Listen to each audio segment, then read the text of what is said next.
He thought he was the master manipulator, the one playing the long game. For 5 years he had cultivated the perfect image of a loving husband, all while secretly despising his wife's simple, frugal life. He thought she was just a stepping stone, a placeholder, until he could secure his future with a woman of real power. He had a meticulously crafted plan to leave her with virtually nothing on their 5th wedding anniversary. What he never ever suspected was that his wife's nothing was a billion-dollar empire, and she was simply waiting for the perfect moment of betrayal to take back everything he had and everything he ever hoped to be. Charlotte Adler lived a life painted in shades of beige. Not the elegant sandy beige of a cashmere throw, but the dull, forgotten beige of a doctor's office waiting room. Her 2-story home in a respectable yet unremarkable suburban cul-de-sac was tastefully decorated, but held no single item that would catch the eye or spark a conversation. Her car, a sensible 5-year-old sedan, was always clean and impeccably maintained. She clipped coupons, boasted about finding organic chicken on sale, and her greatest weekly thrill seemed to be the arrival of the Sunday newspaper with its plethora of promotional flyers. To her husband, Benjamin Adler, she was the physical embodiment of mediocrity, a safe, predictable, and utterly boring choice. And that was precisely how Charlotte had designed it. Ben, on the other hand, strained against the confines of their beige life like a swooned panther. He was a man who believed he was destined for a world of chrome glass and skyline views. He worked as a portfolio manager at a mid-tier investment firm, a job that was respectable by any normal standard. But to Ben, it was a purgatory. He wore his suits like armor, and his ambition like a cologne, a scent of desperation and desire that Charlotte could smell on him even when he was sleeping. Did you remember to set the DVR for that documentary on municipal bonds? Charlotte asked one Tuesday evening, her voice the epitome of gentle domesticity. She was stirring a pot of lentil soup, the very picture of a thrifty, health-conscious homemaker. Ben looked up from his sleek, company-issued tablet, his brow furrowed in a way that was meant to convey deep thought, but only projected irritation. Charlie, for God's sake. No. I have a billion-dollar merger proposal to review. I don't have the mental bandwidth for public debt financing. $1 billion? Charlotte thought a small secret smile playing on her lips as she turned back to the stove. If only you knew. Their marriage had begun 5 years ago, a whirlwind romance by all outside accounts. Ben was charming, handsome, and radiated an energy that promised a future far grander than his present. Charlotte, working as a quiet librarian in a small town, had seemed utterly captivated. On their second date, she had confessed with practiced hesitation that she came from a comfortable family. She explained that she had a modest trust fund enough to provide a nice cushion, but that her parents had raised her to be self-sufficient and wary of fortune hunters. It was the perfect bait. Ben, whose own family was solidly middle class, saw a golden opportunity. A wife with a bit of her own money, enough to ease the financial pressures while he climbed the corporate ladder, but not so much that she would have any real power over him. He had readily agreed to sign the prenuptial agreement her lawyer had drawn up. He'd barely even read it, so confident was he in its simplicity. It protected her modest inheritance, and in return he was insulated from any of her family's potential debts. It seemed laughably straightforward, a formality. In reality, the document was a 200-page masterpiece of legal warfare crafted by Marcus Thorne, the sharpest legal mind on the West Coast, and the man who had overseen the Prescott family fortune for 40 years. It was a sleeping dragon, designed to protect not a modest trust fund, but an inheritance so vast it could swallow Ben's entire world whole without so much as a burp. Charlotte was not Charlotte Vance, the small-town librarian. She was Charlotte Prescott, the sole heiress to the Prescott family's industrial and real estate empire, a fortune valued in the tens of billions. She had fled her gilded cage at 25, suffocated by the expectations and the predatory socialites who orbited her family. She craved normalcy. She yearned to be loved for herself, not for the 9 zeros that trailed her name. So she had created Charlotte Vance, a woman who found joy in simple things and waited to see who would love her. Ben was not that man. As their 5th anniversary approached, the date her inheritance would be fully and irrevocably transferred to her control. Ben's restlessness had morphed into a palpable disdain.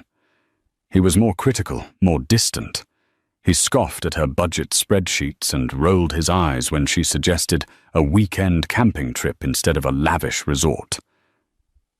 "We need to project an image of success, Charlie," he'd say, his tone laced with condescension. "You can't show up to a firm networking event, smelling of campfire and driving that sensible car." He had started working later. His phone was now perpetually angled away from her, and the scent of an expensive, unfamiliar perfume clung to his suits some nights. Charlotte was no fool. She knew the signs. She had seen them 100 times in her parents' world, the casual betrayals and calculated affairs that were as common as canapés at a gala. She had hoped with a desperate, foolish part of her heart that her beige world would be immune. But as she watched him now, tapping impatiently on his tablet, his face illuminated by the cold blue light, she knew her experiment in normalcy was coming to a dramatic and painful end. He was pulling away because he thought he had finally found his ticket to the life he craved, a life he believed she could never be a part of. "The soup's almost ready," she said softly, her voice betraying none of the cold certainty hardening in her gut. "I'm not hungry," he muttered, not looking up. "I'm meeting with Richard Sterling from the Sterling Ross Group tonight. It's a huge opportunity. I'll probably just grab something with him." Charlotte's hand tightened on the wooden spoon.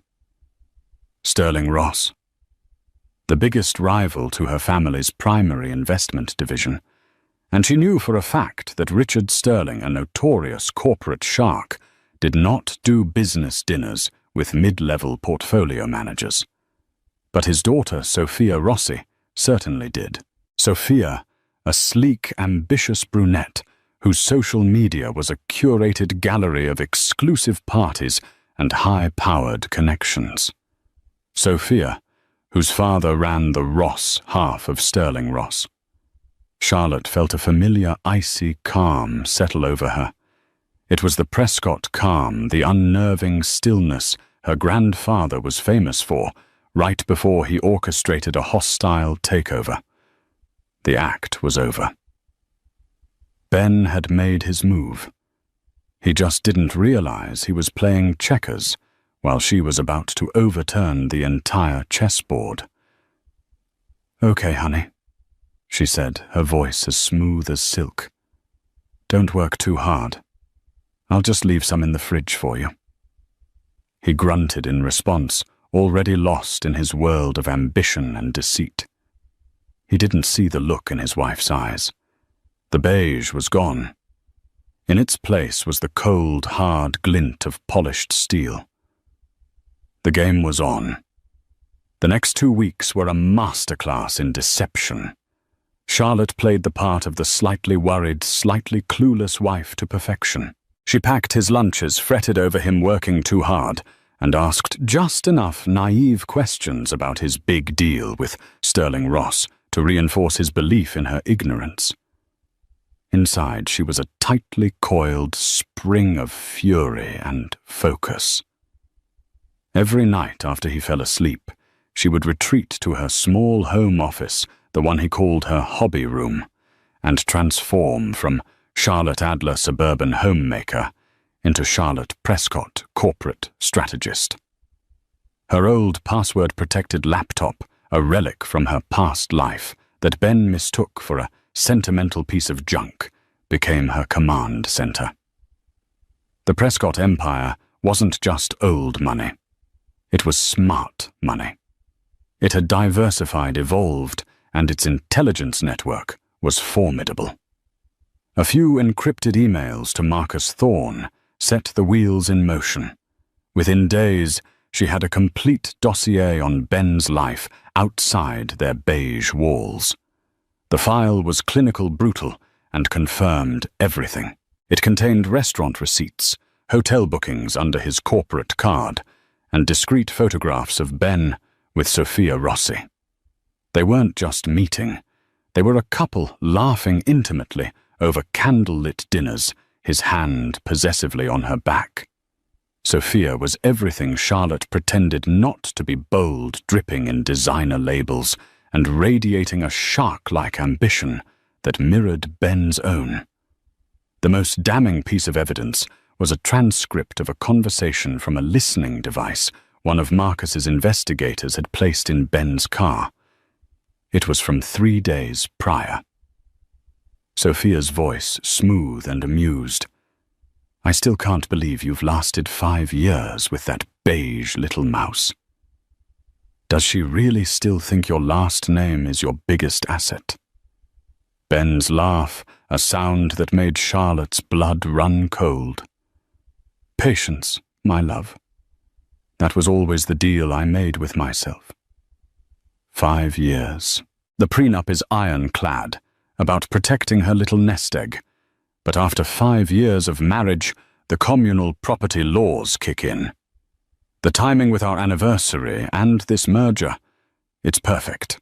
I'll file, she'll be blindsided, and I'll walk away with half of our joint assets, my reputation intact as the grieving husband, and enough seed money to be a partner in your father's new venture. He'll see me as a peer, not just his daughter's boyfriend. Sophia. And what about her? What happens to little Charlotte Ben's voice, dripping with contempt? Who cares? She'll go back to her book clubs and her coupon cutting. She won't know what hit her. Honestly, I'm doing her a favor. She was never built for the world we're about to own. Charlotte read the words over and over, the clinical black text searing itself into her memory. He hadn't just cheated. He had been playing a long, calculated game from the very beginning. He hadn't fallen out of love with her. He had never been in love at all. She was just a means to an end, a 5-year investment he was about to cash out. The pain was sharp and visceral, a physical ache in her chest.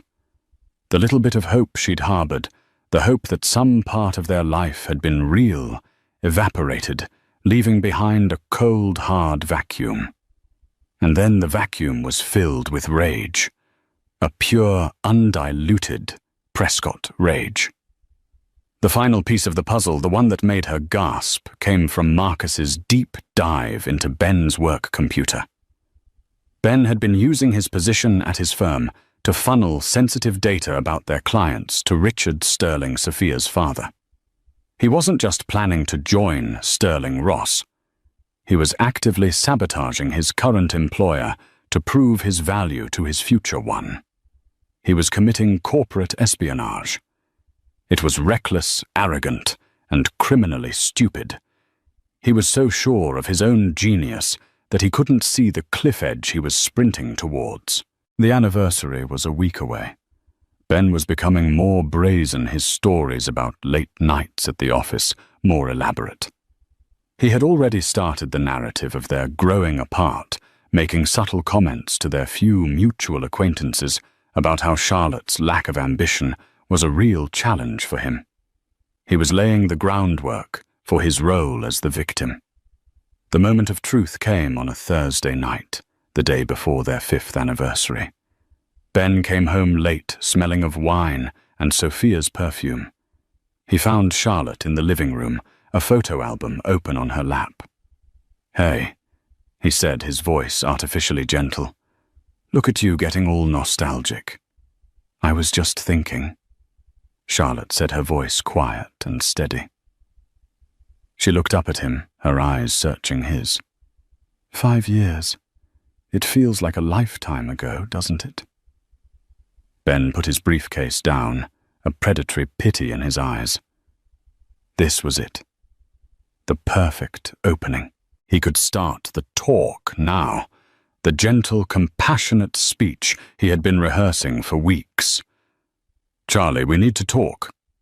He began, sitting on the ottoman across from her. He leaned forward, attempting to take her hand. "These last few years, we've just grown into different people. I love you.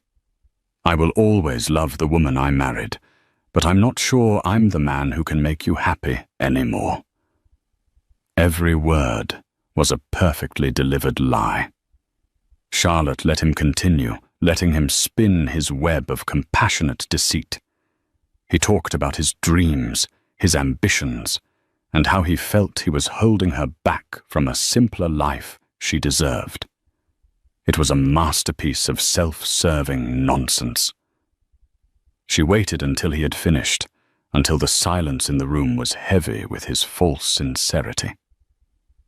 She looked down at the photo album at a picture of them on their honeymoon, both smiling, one of them faking it. Then she closed the album with a soft but definitive thud. "You're right about one thing, Ben," she said, her voice suddenly devoid of all its practiced softness. It was a voice he had never heard before, clear, cold, and echoing with an authority that made the hairs on his arms stand up. "We have grown into different people. Or rather, I'm done pretending to be someone I'm not." She stood up. "You mentioned your meeting with Richard Sterling, and your ambitions. You think you're on the cusp of something great, don't you? A new partnership, a new life." Ben stared at her, a flicker of confusion in his eyes. The script was veering off course. "Charlotte, what are you talking about?" "I'm talking about corporate espionage," she said, her voice slicing through the air. "I'm talking about Regulation FD violations. I'm talking about the confidential client data from your firm that you've been feeding to Sterling Ross for the past 6 months. Specifically the information about the Henderson acquisition, which you leaked to give Sterling the upper hand." Ben's face went white. The color drained from his skin, leaving a pasty, sickly mask of shock. How do you know that?" "I know because the Henderson Group is a subsidiary of Prescott Consolidated," Charlotte said, taking a deliberate step towards him. "My family's company, and you, my darling husband, have been trying to use my family's asset to launch your pathetic little career with your mistress." She let the name hang in the air. Prescott. Ben's jaw worked, but no sound came out. His mind was racing, trying to connect the dots. The librarian. The simple life. The Prescott name that was whispered with awe on Wall Street. It was impossible. It was a hallucination. "You," he stammered, pointing a trembling finger at her. I'm the woman whose modest inheritance you were so eager to get your hands on," she finished for him, her voice dripping with ice. "The prenup you signed without reading it has a particularly nasty infidelity clause and a criminal activity clause.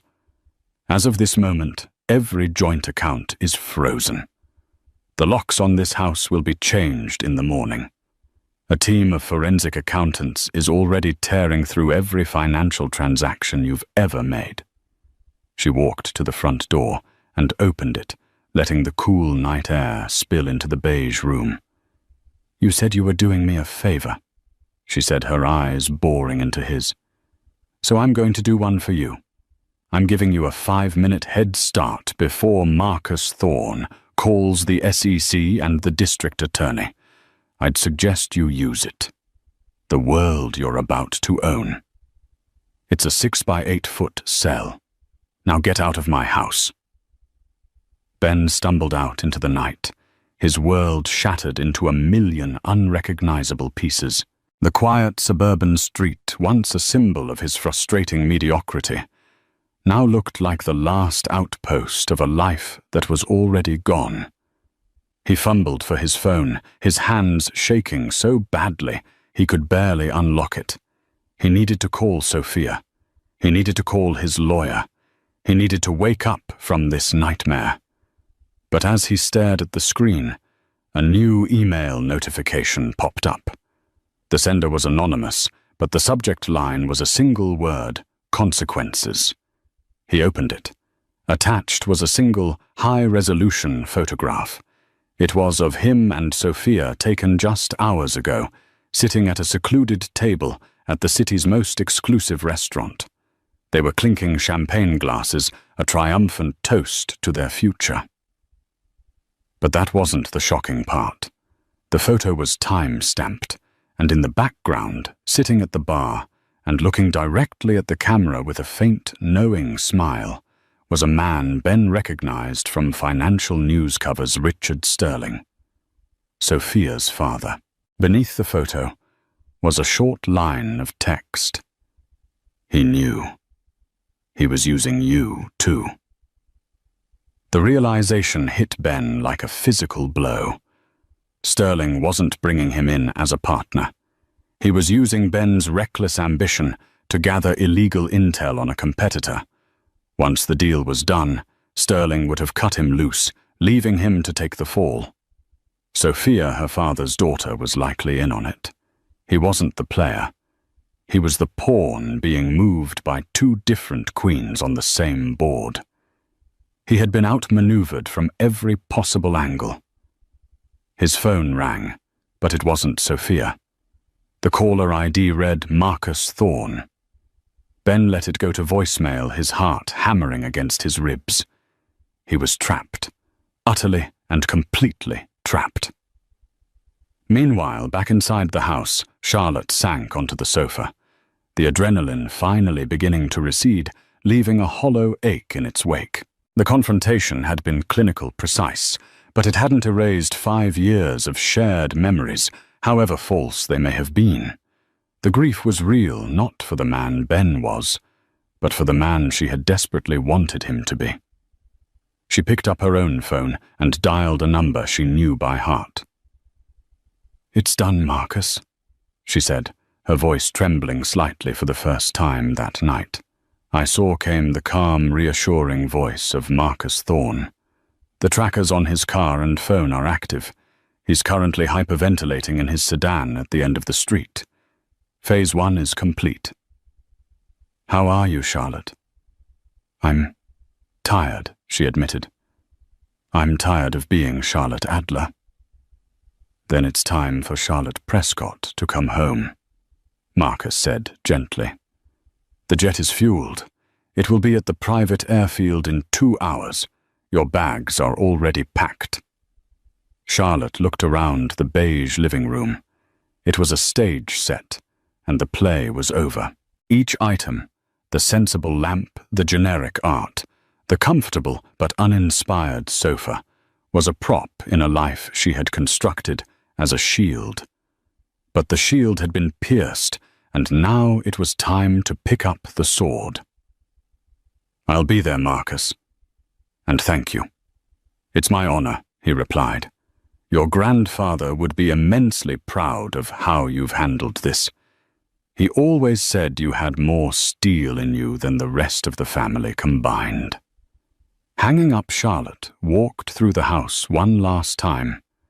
She touched nothing. These were the belongings of a woman who didn't exist anymore.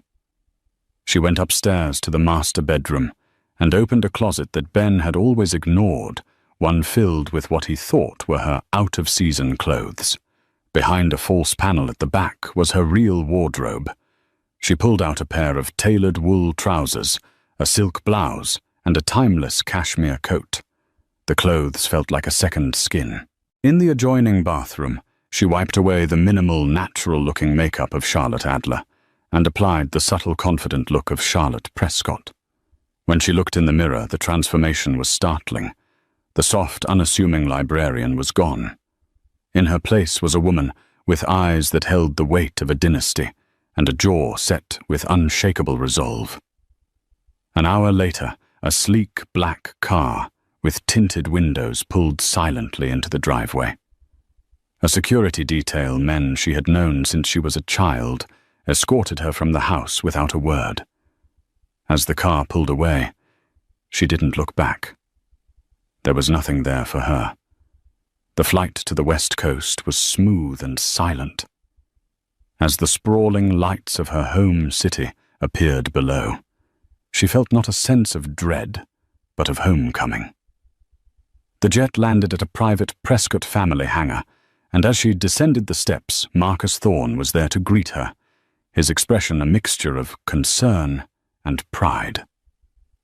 "Welcome home, Miss Prescott," he said, a formal title he only used when business was serious. "It's good to be back, Marcus," she said, the city air feeling different, crisper on her skin. They drove directly to Prescott Manor, the sprawling cliffside estate she had run away from a decade ago. It was just as she remembered it, imposing, magnificent, and silent as a tomb. But tonight, it didn't feel like a prison. It felt like a fortress. Installed in the grand wood-paneled study, dominated by a portrait of her stern-faced grandfather, Marcus, laid out the next phase. "Ben has gone to ground," he reported, handing her a tablet. He tried to contact Sophia, who has blocked his number. He then called his parents, who I believe are as clueless as everyone else. He has approximately $4,000 in a personal checking account that you can't touch. Everything else is locked down. "What about Sterling Ross?" Charlotte asked, her voice sharp. "Richard Sterling is a problem," Marcus admitted. "He's a snake. He will deny everything, sacrifice Ben in a heartbeat, and claim he was the victim of a rogue employee's scheme.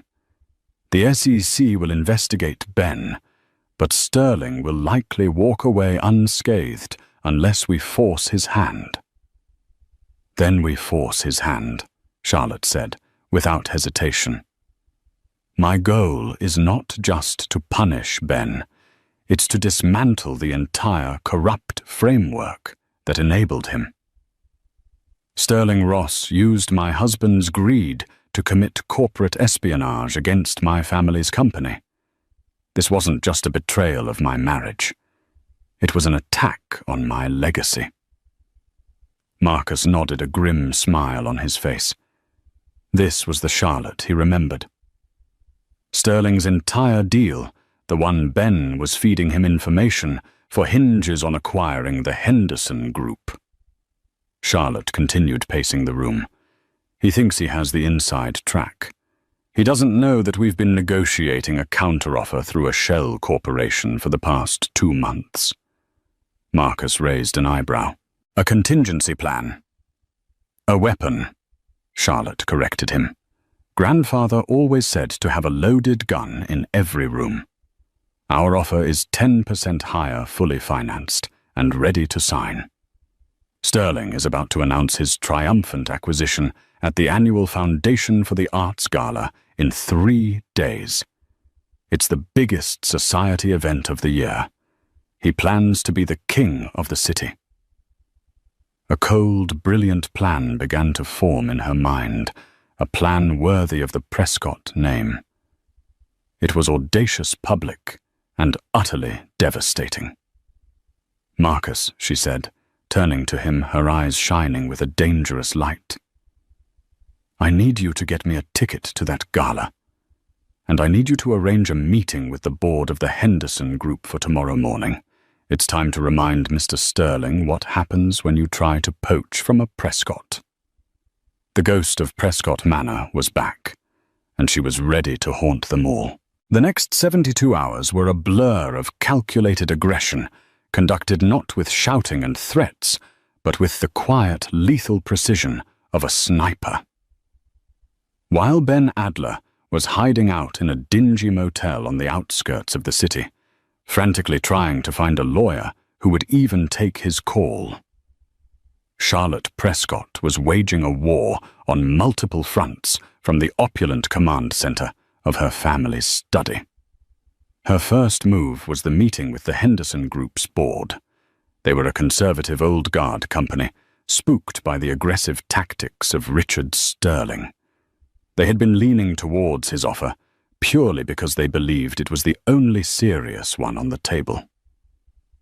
Charlotte walked into their boardroom not as a woman scorned, but as the calm, powerful head of Prescott Consolidated's future.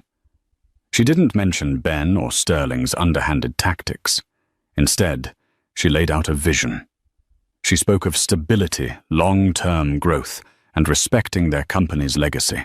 She knew their business inside and out, pointing out synergies and potential for innovation that Sterling in his haste had overlooked. Then she presented the offer from her shell corporation, North Star Holdings.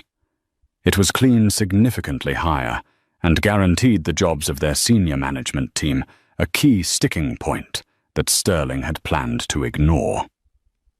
"We believe in building, not dismantling," she concluded, her voice resonating with confidence. "Sterling Ross sees you as a stepping stone. We see you as a cornerstone." By the time she left the meeting, the tide had turned.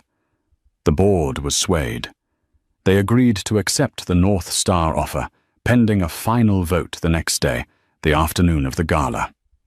The trap was set. Her second front was a subtle but devastating campaign against Ben's professional reputation. Marcus Thorne, using his extensive network, began disseminating the truth of the situation through carefully chosen channels. He didn't leak to the press. He spoke to the quiet kingmakers of their world, the heads of executive recruitment firms, the senior partners at major law firms, the influential board members who sat on a dozen different committees. The narrative was simple and deadly. Benjamin Adler was not a rising star, but a reckless liability. He had engaged in criminal activity, betrayed his firm, and attempted to defraud a significant family, the Prescotts. The name itself was enough to send a chill through the financial community. No one wanted to be associated with a man who had made an enemy of such a powerful and notoriously private dynasty. By the end of the day, Ben's name was poison. Every door he might have knocked on was being silently, firmly closed. Her third front was personal. Charlotte had a team quietly pack up every item Ben owned from the house. His designer suits, his expensive watches, his collection of self-important business books. Everything was boxed up and sent not to his motel, but to his parents' modest home in another state. It was a clear, unambiguous message. Your life here is over. The locks were changed, and a top-tier security firm now patrolled the property. Throughout it all, Charlotte maintained an unnerving calm. She slept little, fueled by coffee and a cold fury. She was meticulously preparing for the final act. She had her hair and makeup done not in a frivolous, celebratory way, but as a warrior preparing for battle. She chose her weapon for the evening with care, a stunning midnight blue gown. It was elegant and commanding the color of power and depth. Around her neck, she wore the legendary Prescott diamond, a flawless 50-carat stone that hadn't been seen in public for 2 decades. It was not just a piece of jewelry. It was a statement. It was the crown of an empress. Ben, meanwhile, was unraveling. His frantic calls to Sophia went unanswered. His attempts to access his brokerage account were met with a digital wall that read, "Account frozen," contact administrator.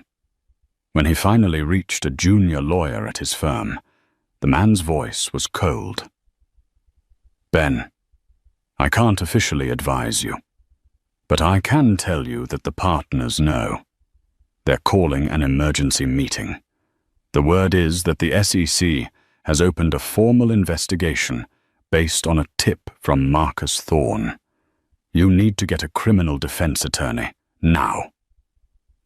Desperate, Ben drove to the Sterling Ross building, hoping for a face-to-face with Sophia or her father. He was stopped in the lobby by security. Mr. Adler. We've been instructed not to allow you upstairs. The guard's face was impassive. But I have a meeting I work with Richard Sterling. Ben insisted, his voice cracking. The guard looked down at a memo. My instructions are clear, sir. You are not taught to be admitted. If you don't leave, we will call the police. Defeated and humiliated. Ben retreated. He was an outcast. He had flown so close to the sun, and now he was in a free fall with no one to catch him. His rage and panic curdled into a new, desperate idea. The gala. Everyone would be at the gala. If he could just talk to Sophia, just explain. He still had the tickets. He'd been given a perk of his supposed new status. He would go. He would confront them. It was his last pathetic chance to salvage something from the wreckage. On the afternoon of the gala, Marcus received a call from the Henderson Group's chairman. The vote was unanimous. They had accepted the offer from North Star Holdings. The final paperwork would be signed and filed within the hour. Sterling's deal was dead. He doesn't know yet, Marcus told Charlotte, as she adjusted the Prescott diamond. He'll be walking into that gala tonight, thinking he's about to celebrate the biggest victory of his career. A slow, cold smile touched Charlotte's lips. A victory celebration is a party, she said. A public execution is a spectacle. And I've always believed in putting on a good show. She stood and looked at her reflection. The woman staring back was no longer hiding. She was formidable, powerful, and in complete control. The quiet war was over. It was time for the public surrender. The foundation for the Arts Gala was the apex of the city's social and financial world. It was held in the grand ballroom of the Museum of Modern Art, a cavernous space of white marble and soaring glass ceilings.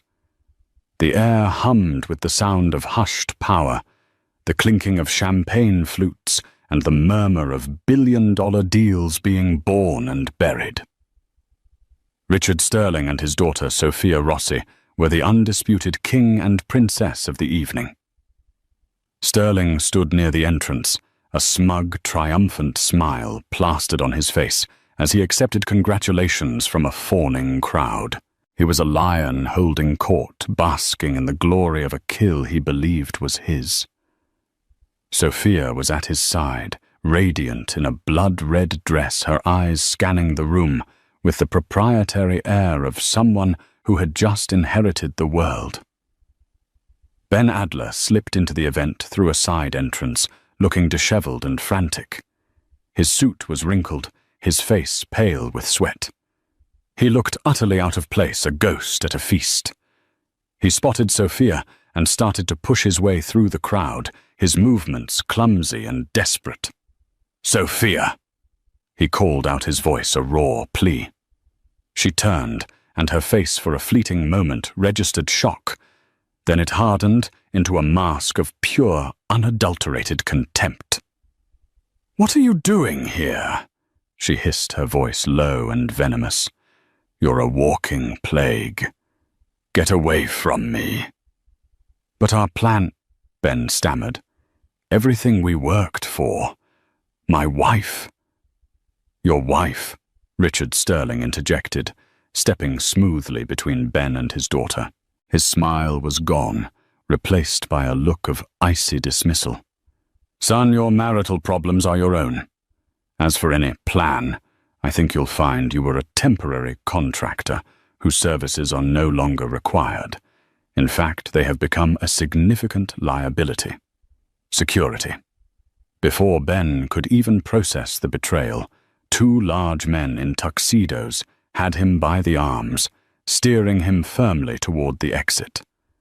The crowd parted, whispering and staring at the public humiliation. It was at that precise moment that the noise in the ballroom suddenly died down. A collective gasp rippled through the hall as all eyes turned to the grand staircase. Descending the stairs was Charlotte Prescott. She moved with an unhurried, regal grace. The midnight blue gown flowed around her, and the Prescott diamond at her throat caught the light, shooting out sparks of brilliant fire. This was not the mousy librarian or the frugal housewife. This was a queen returning to her throne. Her face was serene, her eyes sweeping across the room with a look of cool assessment that made powerful men feel suddenly small. By her side was Marcus Thorne, his expression grim and resolute. The whispers in the room turned from Ben's pathetic ejection to Charlotte's stunning arrival. Is that Charlotte Prescott? I thought she'd disappeared years ago. Look at that diamond. That's the Prescott diamond. What is she doing here? Richard Sterling stared, his jaw slack. He knew who she was. The entire financial world knew of the Prescott heiress who had vanished.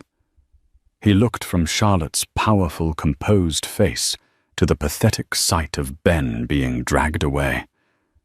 And for the first time, a sliver of genuine fear pierced his arrogant facade. He realized with a sickening lurch in his stomach that he had catastrophically miscalculated. Charlotte didn't look at Ben.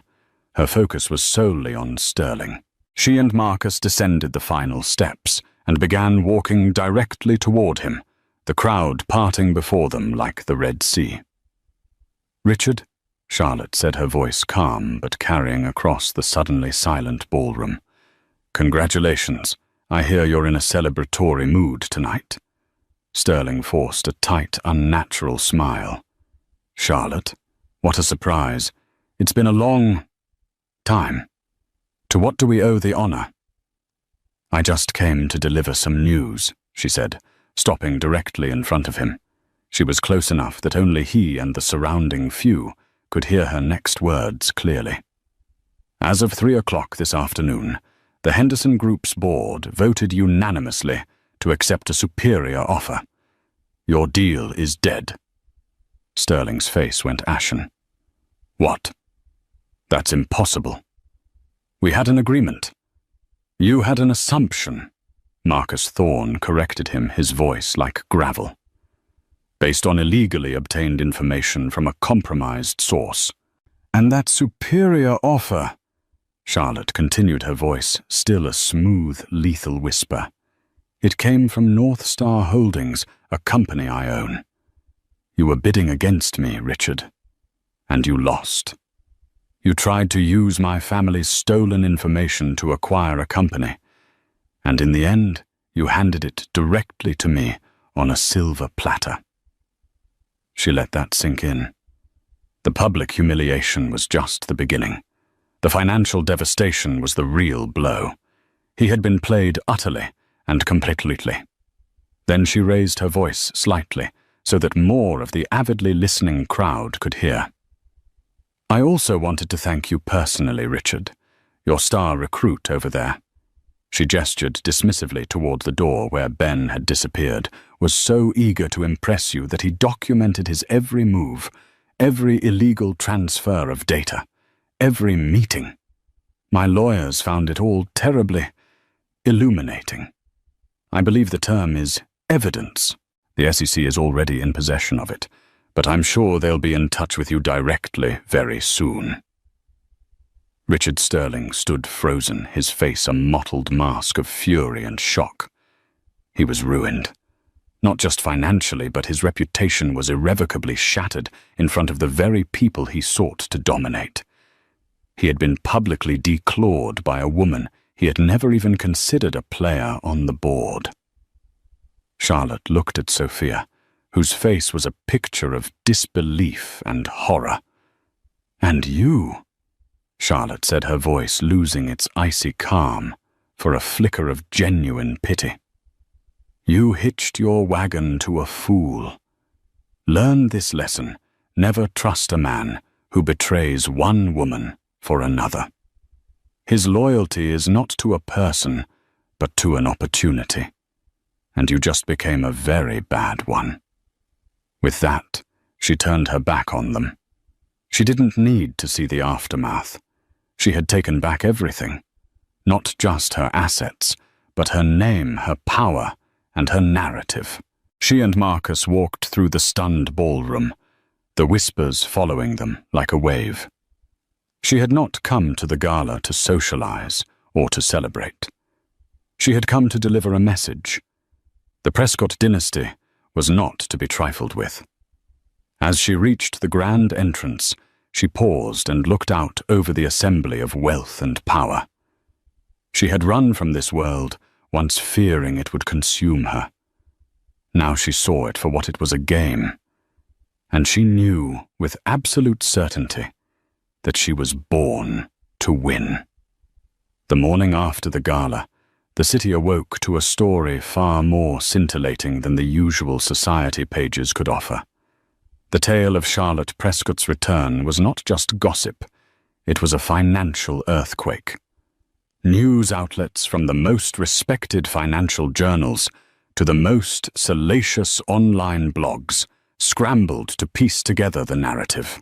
Photos of Charlotte, regal and commanding in her midnight blue gown, and the fiery Prescott diamond were juxtaposed with grainy images of a distraught Ben Adler being forcibly removed by security. The message was clear: a coup had taken place in plain sight on the city's most public stage. The first and most immediate casualty was Richard Sterling. He arrived at the Sterling Ross Tower to find not a team ready to do damage control, but a delegation from the board of directors waiting for him in his own office. The air was thick with panic and recrimination. Their stock had plummeted in pre-market trading, and the phrase SEC investigation was being uttered in terrified whispers in every corridor. "This is a disaster, Richard," bellowed one of the oldest board members, a man named George Carmichael, slamming a copy of the morning's financial paper on the polished mahogany desk. The headline screamed, "Prescott heiress returns kills Sterling Ross deal amidst espionage allegations." "It's a misunderstanding, a smear campaign," Sterling blustered, but his usual confidence was gone, replaced by the hollow bravado of a cornered animal. "Adler was a rogue employee. We were the victims here." "No one believes that," Carmichael shot back. "You were seen celebrating with him. Your own daughter was his associate. You've exposed this entire company to catastrophic legal and financial risk. You brought a viper into our house, and it turned out he was sent by a dragon. You're done, Richard. The board has already held a preliminary vote. We want your resignation today." Sophia Rossi fared no better. She found her corporate accounts locked and her access to company projects revoked. Her father, in a desperate attempt to create distance, was the one who personally delivered the news. He found her in her sprawling apartment, surrounded by packed suitcases. "You're being reassigned," he said, his voice cold and devoid of any paternal warmth. "The Geneva office. You'll handle archival accounts. It's either that or you're out completely." "Geneva? That's a corporate graveyard," Sophia cried, her face pale with fury. "I helped you with this. I managed Ben. This was supposed to be my triumph, too." "Your triumph?" Richard scoffed, the cruelty of a desperate man flashing in his eyes. "You picked the wrong horse, Sophia. You backed a fool and made an enemy of a Prescott. You showed everyone your ambition, but none of the requisite intelligence. Pack your bags. You're lucky you're getting a soft landing. I'm facing a potential indictment." For Ben Adler, there was no landing at all, only a bottomless free fall. His name became a byword for professional suicide. After being rejected by a dozen high-priced law firms, none of whom would touch a case against the Prescotts, he was forced to accept a court-appointed public defender, an overworked young woman who looked at his case file with a mixture of pity and disbelief. The evidence against him was a mountain. Meticulously compiled by Marcus Thorne's team, it included emails, server logs, bank transfers, and sworn affidavits. It was an open and shut case. His final humiliation came in the form of a single, sterile manila envelope delivered to his motel room. Inside there was no letter, only the prenuptial agreement he had signed 5 years ago. A single clause was highlighted in yellow marker, Clause 17B. In the event of gross misconduct, including but not limited to criminal activity or marital infidelity resulting in public scandal, all claims to marital assets, shared or otherwise, are irrevocably forfeited. He finally understood. The document wasn't a shield for her modest savings. It was a guillotine, and his own actions had triggered its fall. Faced with the prospect of a drawn-out public trial and decades in prison, he accepted the plea deal 7 years in a federal facility. He had chased a billion-dollar dream and had woken up in a 6-by-8-foot nightmare, while their worlds crumbled. Charlotte's was being built anew. She did not, as the press speculated, embark on a revenge tour. Her work was far more subtle and constructive. She assumed the interim CEO role at Prescott Consolidated, walking into the boardroom, not with arrogance, but with a quiet, steely competence that immediately silenced any doubters. She knew the company's portfolio better than they did, a result of her years of secret study. Instead of gloating, she focused on turning her victory into a new legacy. Her first major act was the creation of the Prescott Urban Development Initiative. She used the assets acquired from the Henderson Group deal as its foundation. "For too long," she announced to the board, "this company has focused on building monuments to wealth. Luxury towers, exclusive resorts, structures that serve the few. But I spent 5 years living an ordinary life. I saw the struggles and the aspirations of people who aren't on our balance sheets. The future is not in building higher walls, but in building stronger communities." She poured hundreds of millions into buying distressed urban properties, many from the fallout of Sterling Ross's collapse. But where they had planned sterile glass condos, Charlotte commissioned plans for something radical: integrated living spaces. These were communities with affordable housing, beautiful public parks, subsidized daycare centers, and small business incubators designed to give local entrepreneurs a start. It was a revolutionary concept, blending shrewd capitalism with profound social responsibility. She was using the tools of an empire to dismantle the very exclusivity it was built upon. Months later, Marcus Thorne found her not in her grandfather's imposing office, but on a muddy construction site, wearing a hard hat and jeans, animatedly discussing blueprints with a young female architect. The project was the first of her new communities, and she was involved in every detail. "I received the final dissolution decree this morning," Marcus said, handing her a folder. "It's officially over. Adler is a non-entity." Charlotte took the folder, but didn't open it. She looked out at the steel skeletons of buildings rising against the sky. "It feels like it was over a lifetime ago," she said. "He was just a catalyst." "A catalyst for this?" Marcus asked, gesturing to the bustling worksite. Your grandfather would have admired the ruthlessness of the takeover, but I'm not sure he would have understood this part. Grandfather built an empire to protect himself from the world. Charlotte said thoughtfully, a cool breeze whipping a strand of hair across her face. I ran away from that empire because I was afraid it would consume me. I built a small, simple life to hide in. Both were forms of defense. Both were prisons in their own way. She turned to him, her eyes clear and resolute. Ben's betrayal was ugly and painful, but it taught me something essential. It forced me to stop hiding.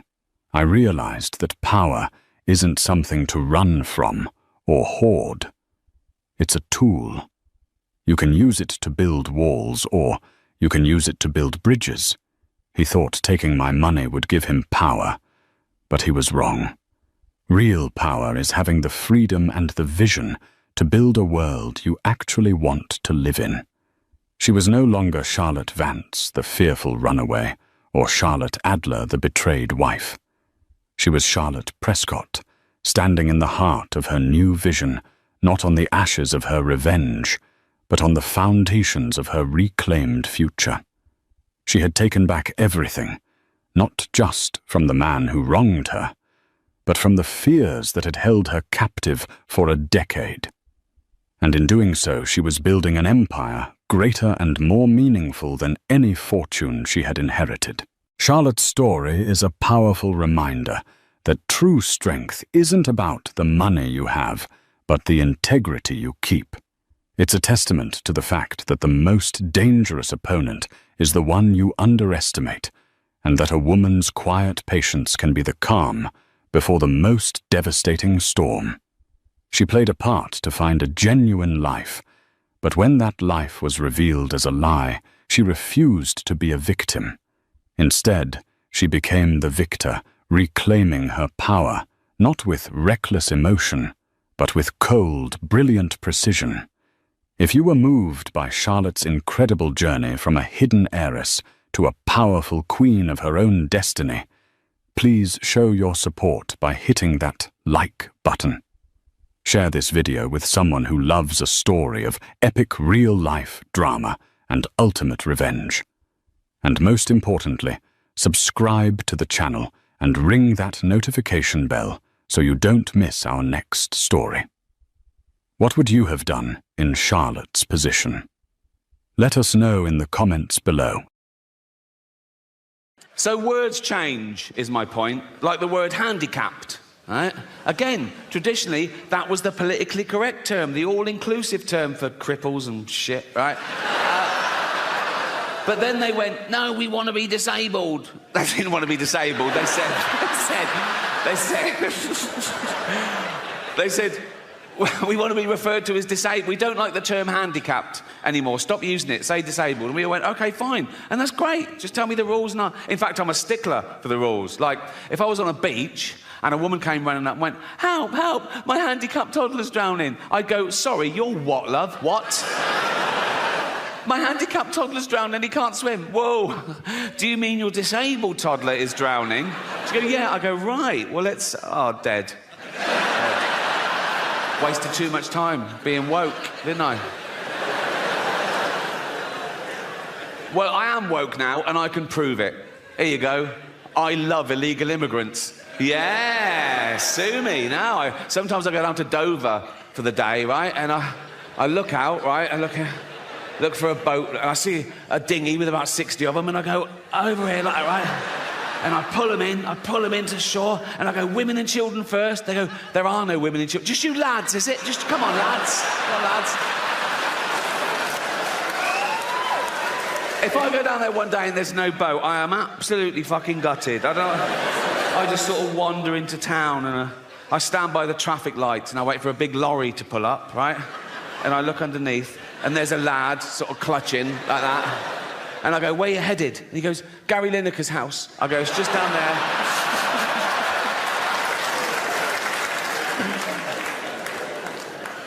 Yeah. Fuck borders. Fuck, we don't need borders, do we? Be like the Vikings. They didn't care about borders, did they? I've got a little bit of Viking blood in me. Well, we all have, because of all the raping they did. They say it was raping and pillaging, but I think it was mainly for the raping. I think they added the pillaging bit for the wives. I mean, they went down one day and went, right, we're off to Great Britain. Oh, why? Just a bit of pillaging. Just pillaging. Just pillaging, babe. All right. Why are you wearing your rape hat? So this show is called Armageddon, and it's all about how I think humanity might end, because there's a long list of possibilities, you know. We're on a precipice, you know. It could be anything from global warming, the rise of the pandemic, you know, nuclear war, our own stupidity, basically. Because we are getting more stupid as a species, no doubt about that. You can now do a university degree course in Taylor Swift. How fucking low academically can you go? There's an institute in London called the School of Flower Arranging. I went past it, I couldn't believe it. School of Flower Arranging. I looked in, and there's people having lectures. Flower arranging. My mum used to pick flowers every day from the garden, cut flowers, put them in vase. Fuck me. Oh, sorry, Jack, can't afford your tennis racket. We've got to spend all the money on a ramp and a motorised wheelchair for this money-grabbing little fucking... Why do you need a motorised one? No arms. That's fair enough. That is fair enough. I can tell some of you feel a bit uncomfortable laughing at little Timmy, who's a little 6-year-old lad. He's got a funny little voice because his chest is all fucked. Got no arms, no legs, just like stumps, right? But let me tell you something about Timmy to make you feel better about yourselves. He's a fucking racist. Yes. Horrible little shit, he is. You little fucking bigot. You disgusting little fucking racist, you racist scum, you filthy little fucking, you fascist, you fucking, you disgust me.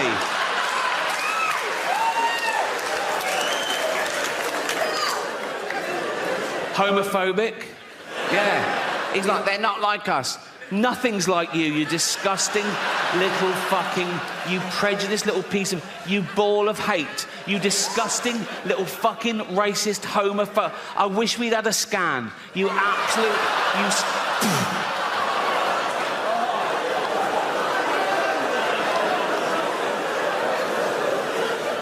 misogynist. If he could, he'd rape. There's your little Timmy.